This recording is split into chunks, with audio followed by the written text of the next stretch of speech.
अमरपुर गांव के बाजार में अशोक नाम का एक मोटा, ताजा और घमंडी समोसे वाला था। उसकी दुकान हमेशा ग्राहकों से भरी रहती थी, क्योंकि उसके समोसे गांव भर में मशहूर थे। लेकिन अशोक बहुत ही लालची इंसान था। वह ग्राहकों से ऊंचे दाम वसूलता और छोटे बच्चों को भगा देता था। अरे हट जा यहाँ से। पैसे नहीं है तो क्यों घूम रहा है मेरी दुकान के आसपास? अशोक की दुकान के ठीक बगल में अमन नाम का एक दुबला पतला युवक जलेबी का छोटा सा ठेला लगाता था। अमन बहुत ही शांत स्वभाव का और मेहनती था। वह रोज सुबह 4 बजे उठकर खुद जलेबी बनाता था। हर एक मिठाई में उसका प्यार और मेहनत झलकती थी। लेकिन बेचारे अमन की किस्मत फूटी हुई थी। दिन भर उसके ठेले के सामने से लोग गुजरते, अशोक की दुकान पर समोसे खाते और अमन को देखे बिना ही निकल जाते। अरे रामू, जल्दी जल्दी हाथ चला और यह तैयार कर। तुझे पता है ना कि ग्राहकों के आने का समय हो गया है। और तूने वो मसाला इस आलू में मिलाया तो है ना? उससे समोसे का स्वाद और ज्यादा बढ़ जाता है। मालिक, मुझे पता ही नहीं कि इन मसालों में क्या है। अरे रामू, क्या हो गया? जल्दी हाथ क्यों नहीं चलाता? अब बिल्कुल चिंता मत कीजिए। जैसा आपने कहा, मैंने सारे मसाले मिला दिए हैं। देखिए, क्या खुशबू आ रही है। अरे वाह, खुशबू आएगी भी क्यों नहीं। थोड़ी देर में अशोक की दुकान पर समोसे खाने के लिए ग्राहकों की भीड़ लग जाती है। अरे भाई अशोक, तेरी दुकान के समोसे तो कमाल हैं। वाह, खुशबू आ रही है। जरा मुझे भी एक प्लेट समोसे दे दो। हाँ भाई, क्यों नहीं। रुको, ये अशोक के यहाँ के समोसे हैं। ऐसा समोसा तुम्हें कहीं और नहीं मिलेगा। अशोक की दुकान पर ग्राहकों की भीड़ लगी रहती है। उधर बेचारे अमन के जलेबी के ठेले पर एक भी ग्राहक नहीं आता। हे भगवान, आज भी मेरे ठेले पर कोई ग्राहक नहीं आया। आज भी मेरी एक भी जलेबी नहीं बिकी। मैं कैसे अपने घर का गुजारा करूंगा? अशोक अपनी दुकान से मोटी कमाई करता है। वाह, आज भी बहुत ज्यादा कमाई हो गई। हे भगवान, आपकी कृपा मुझ पर ऐसे ही बनी रहे। है ना रामू, मैं सही कह रहा हूं ना? हाँ सेठ जी, अगर ऐसे ही रोज कमाई होती रही तो आप बहुत जल्दी इस पूरे गांव में सबसे अमीर इंसान बन जाओगे। हाँ, और उससे मेरी तिजोरी भी पैसों से भरती रहेगी। अरे सेठ जी, मुझे आपसे कुछ कहना था। हाँ हाँ बोल, क्या कहना है तुझे? वैसे भी आज मेरा मूड बहुत अच्छा है। सेठ जी, अगर आप मेरी तनख्वाह थोड़ी बढ़ा दें तो अच्छा रहेगा। इतनी तनख्वाह से मेरा घर नहीं चल पाता। अरे क्या है रे, पहले ही तेरी तनख्वाह बढ़ाई थी, उससे भी तेरा घर नहीं चलता क्या?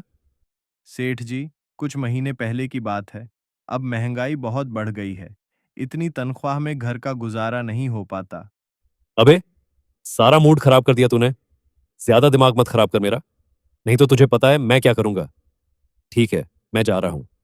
तुम यहां सफाई करके दुकान बंद कर देना। लालची इंसान, ऐसा कहकर अशोक अपने घर के लिए निकल जाता है। उधर अमन परेशान होकर घर पहुंचता है। अरे बेटा, आ गया तू। मैं कब से तेरी राह देख रही थी। क्या हुआ बेटा? माँ, रोज की तरह आज भी मेरी एक भी जलेबी नहीं बिकी। अमन अपनी मेहनत और किस्मत के बीच फंसा हुआ था, लेकिन उसे नहीं पता था कि उसकी ईमानदारी ही एक दिन उसकी सबसे बड़ी ताकत बनेगी। उस रात अमन को नींद नहीं आई। वह बार बार यही सोचता रहा कि आखिर उसकी मेहनत की कदर क्यों नहीं होती। भगवान, मैंने कभी किसी को धोखा नहीं दिया, फिर भी मेरी जलेबी कोई क्यों नहीं खरीदता? अगली सुबह अमन फिर से तड़के उठ गया। उसने रोज की तरह जलेबी का घोल तैयार किया, लेकिन आज उसने एक फैसला किया। आज मैं और मेहनत करूंगा। आज मेरी जलेबी सबसे अलग होगी। अमन ने जलेबी को धीमी आंच पर बनाया। उसने चाशनी में इलायची और केसर की खुशबू मिलाई। साथ ही बच्चों के लिए छोटी छोटी गोल जलेबियां भी तैयार की। सुबह होते ही गांव के कुछ बच्चे स्कूल जाते हुए अमन के ठेले के पास रुके। अरे भैया, आज जलेबी अलग सी लग रही है। हाँ बेटा, आज नई बनाई है। छक्कर देखो। अमन ने बिना पैसे लिए एक छोटा टुकड़ा बच्चे को दिया। अरे वाह, ये तो बहुत मीठी और कुरकुरी है। धीरे धीरे और बच्चे भी रुकने लगे। कुछ देर में गांव की 2 महिलाएं भी वहां आ पहुंची। बेटा, क्या यही जलेबी बच्चों को पसंद आई है? हाँ अम्मा, शुद्ध घी और साफ चाशनी में बनाई है। अरे सच में स्वाद तो बहुत अच्छा है। पहली बार अमन की जलेबी बिकी। अमन की आंखों में खुशी के आंसू आ गए। शुक्र है भगवान, आज मेरी मेहनत रंग लाई। उधर अशोक अपनी दुकान पर खड़ा यह सब देख रहा था। अरे, आज इसके ठेले पर लोग क्यों रुक रहे हैं? अशोक के समोसे आज भी बिक रहे थे, लेकिन कुछ ग्राहक जलेबी खाने के बाद समोसे लेने आ रहे थे।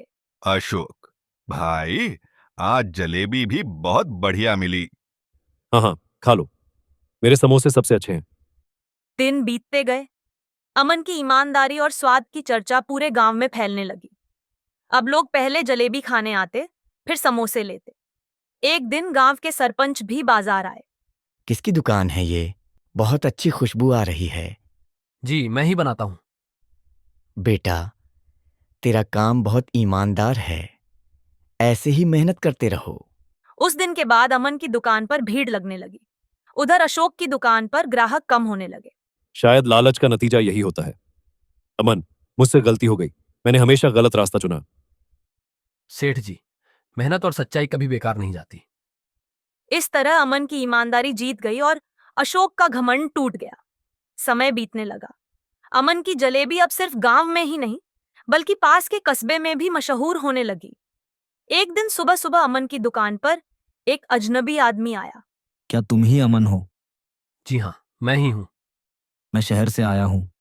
तुम्हारी जलेबी की बहुत तारीफ सुनी है। अजनबी ने जलेबी चखी। वाह, इतनी शुद्ध और स्वादिष्ट जलेबी मैंने बहुत कम खाई है। अगर तुम चाहो तो मैं तुम्हें शहर में दुकान खुलवाने में मदद कर सकता हूँ। मन एक पल के लिए चौंक गया। इतना बड़ा मौका, लेकिन क्या मैं ये कर पाऊंगा? ठीक है माँ, मैं कोशिश करूंगा। कुछ महीनों बाद शहर के बाजार में अमन जलेबी वाला नाम की एक छोटी दुकान खुली। पहले दिन ही लंबी लाइन लग गई। भैया, वही गांव वाली जलेबी देना। हाँ, सुना है यहाँ मिलावट बिल्कुल नहीं होती। अमन की दुकान धीरे धीरे चलने लगी। अब वह सिर्फ जलेबी ही नहीं, बल्कि इमरती और गुलाब जामुन भी बनाने लगा। उधर गांव में अशोक भी बदल चुका था। अब वह ग्राहकों से प्यार से बात करता था। भाई, अगर समोसा ठीक न लगे तो बता देना, मैं बदल दूंगा। अशोक ने लालच छोड़कर मेहनत का रास्ता चुन लिया था। एक दिन अमन गांव लौटा। सेठ जी, आज आपकी दुकान बहुत अच्छी लग रही है। अमन, आज जो कुछ भी मैं हूं, तेरी वजह से हूं। तूने मुझे सिखाया कि धोखे से नहीं, ईमानदारी से दुकान चलती है। दोनों की आंखों में सच्चाई और सम्मान था। गांव वालों ने पहली बार देखा कि मेहनत और अच्छाई से दो जिंदगियां बदल गईं।